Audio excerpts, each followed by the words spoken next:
Sorry about the poor video quality. I was just kind of sick of letting the idea that my camera isn't very good stop me from moving forward with making videos. So, for the time being, it is what it is. Now, what I want to talk to you about is the idea that we believe what other people say about us, and we let that affect who we are and what we can do. Now, this happens a lot as kids, and as we grow up, we grow into this idea of, I know who I am, and people aren't going to tell me what to do, and I got this, and I don't believe what people say about me, and how can you say that I do? And we get very defensive about it, or at least I have in the past gotten very defensive about it. But the fact that we once believed what people thought about us, that still affects us today if we haven't gotten rid of those false beliefs that we developed based on what people said about us.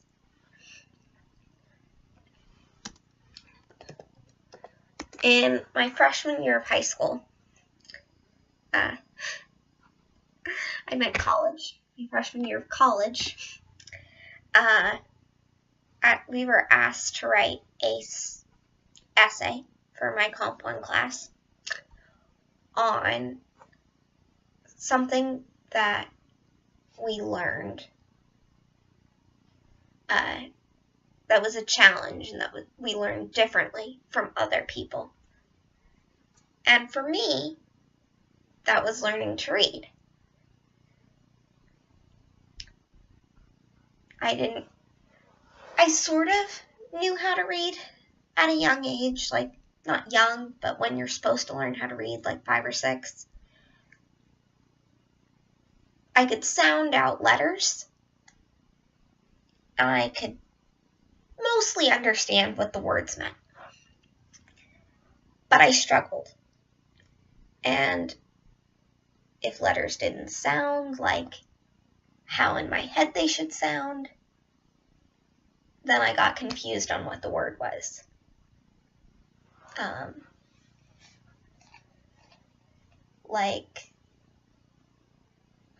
trying to think of a good example.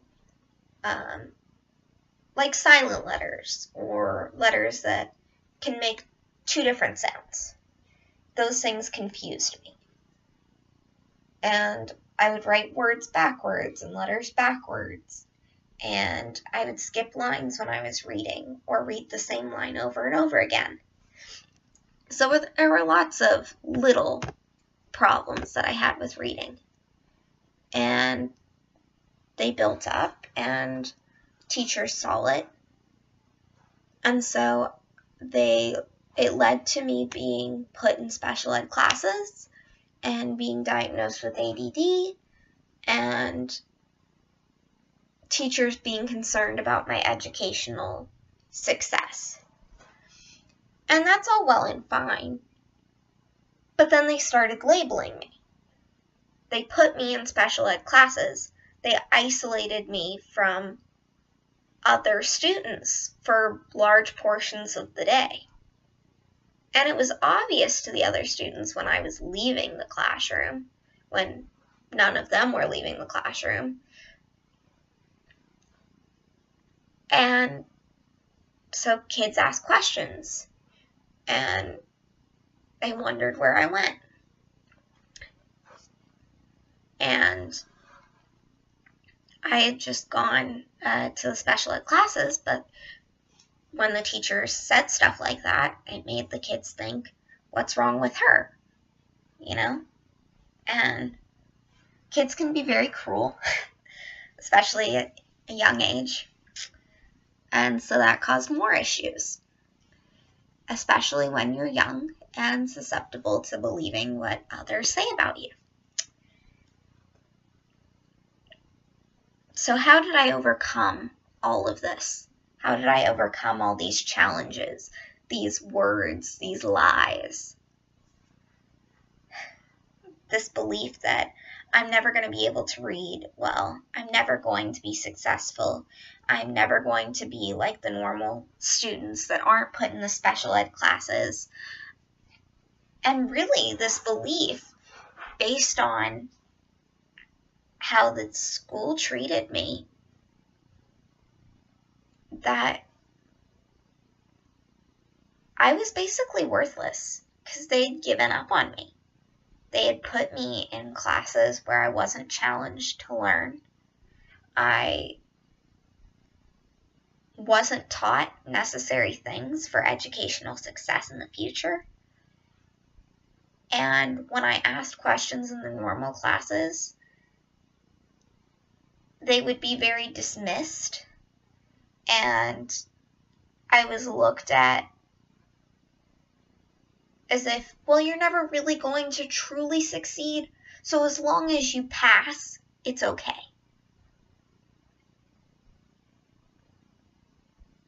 Why let a kid believe that mediocrity is all that they're worth?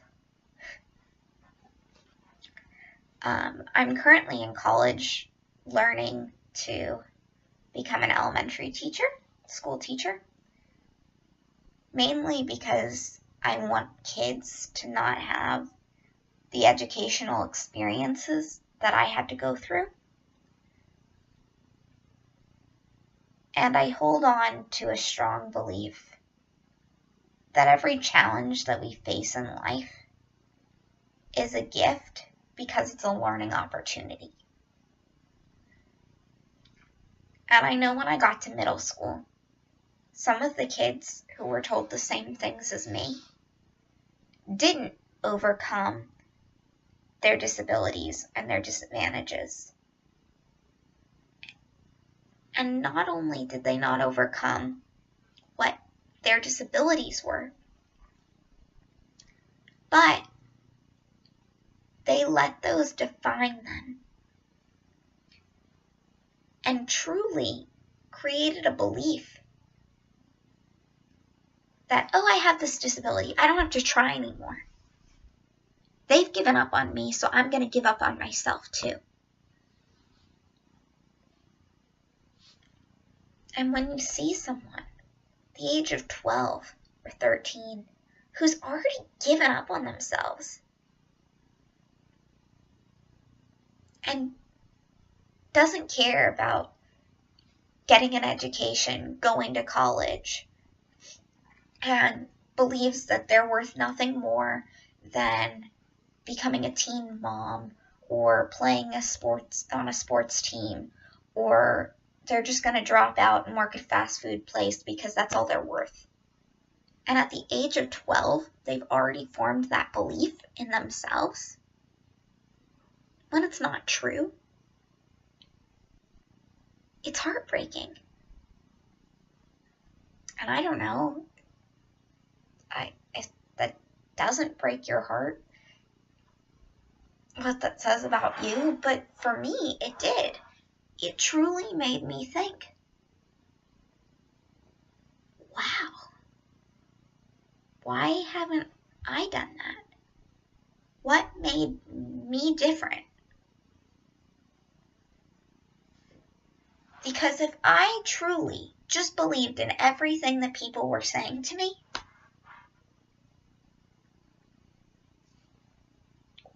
why shouldn't I have given up on myself? I mean, that's the logical thought process. And you know what made all the difference? There was the Twilight series, the big thing that had just come out for all the middle school girls. And I was going into middle school, and it was either winter or summer break that year, and my friends had told me about this book series, and we're all excited about it. And so I wanted to fit in, like most middle schoolers. So I thought, oh, I have to read this series. And I asked Mom to buy me one of the books. And she said, you're never going to finish this. Like, it's hundreds of pages long. You've never read anything longer than maybe Nancy Drew. Like, what are you thinking? And I said, I'm going to read it. And she said, well, I'm just buying you the first book. And if you finish it, then we'll see about getting the others. I said, okay. And that night, I stayed up all night and maybe into the next day some, and I read the entire book. Because I was so determined that I was going to read this. And I thought to myself later on that same year, well, I was able to read that book when even my own mother thought I couldn't read it. And I finished the whole series. And that's a lot of pages of reading. So if I could read all of that when everyone said that I couldn't, then why can't I do more things that people said I can't do?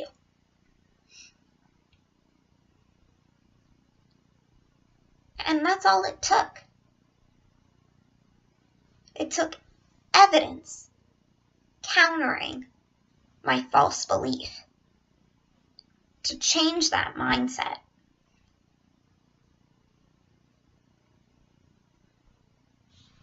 And I recently, in my child psychology class, learned that those mindsets are fixed mindset, where you believe that the intelligence that you start out with, you have potential.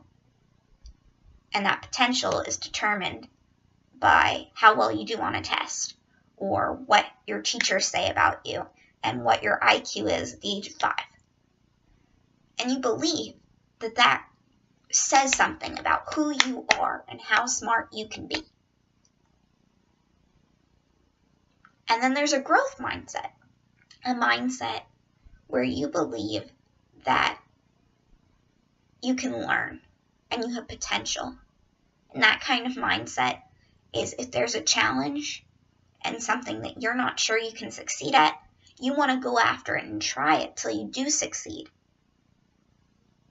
And keep working at it. Whereas with a fixed mindset, you take that challenge that might be too hard for you, and you say, well, if I don't have to do it, let's just not, because I'd rather think that I'm smart and intelligent and can do anything than actually see failure. And that's the big red words in a fixed mindset: failure. Because if you fail at one thing, that's it. That determines you. Or if you succeed at one thing, that's it. That determines you. Either I'm a genius or I'm a failure. That's a fixed mindset. And I had that because that's what everyone was drilling into me. I was surrounded by fixed mindsets. And what changed everything for me is just proving them wrong, because that proved myself wrong. And once I started to grow, I got out of the special needs classes. I started taking all regular classes. Then after I started taking all regular classes, I started taking advanced placement classes. A class that was specifically for gifted children I even took. And then I ended up taking pre-AP classes and AP classes and concurrent classes where you take classes at a college while you're in high school. And I succeeded. I gained, much to my surprise and everyone around me, academic success. even in college, I didn't really struggle too much. Yeah. Hopefully this semester isn't any different, but I won't keep my fingers crossed on that one. But in general, pretty good grades in college. And that was all because I changed my outlook. And so I encourage you to change your outlook. When we look at our disabilities in life, our adversities that we faced, look at them as an ability to gain a new perspective, to inspire others, to grow. Because when you're struggling to succeed at something, that means that there's an opportunity to learn. There's an opportunity to grow. So don't limit yourself. And I'll try not to limit myself either.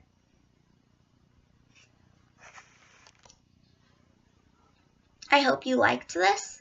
And if you want to see more videos like this, hit the like button and subscribe. And I'll try to come out with more inspirational videos on dealing with disabilities and going into more detail on that, as well as dealing with childhood adversities and what it's like to succeed in the face of everyone telling you that you can't. And not only about success, but also about my personal failures, and not necessarily failures, but struggles, my personal struggles. And try and see how we can help each other and inspire the world through our stories. All right.